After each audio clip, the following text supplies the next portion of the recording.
মৃত্যু যে কতটা সন্নিকটে সেটা আজ দেশের মানুষ টের পেয়েছে।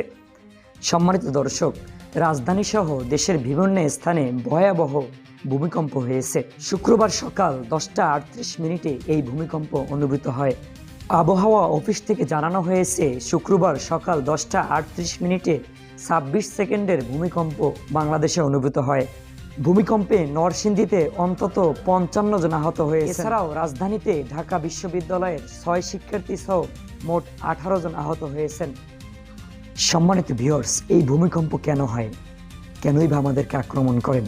আল্লাহর নবী সাল্লাল্লাহু আলাইহি ওয়াসাল্লাম আজ থেকে 1500 বছর তার হাদিস এর ভিতরে বর্ণনা করে গিয়েছেন, যখন একটা অঞ্চলে গান বাজনার পরিমাণ বেশি হয়ে যাবে, যখন একটা অঞ্চলে বাদ্যযন্ত্রর সংখ্যা বেশি হয়ে যাবে, সেই অঞ্চলটায় ভূমিকম্প হয়ে যাবে।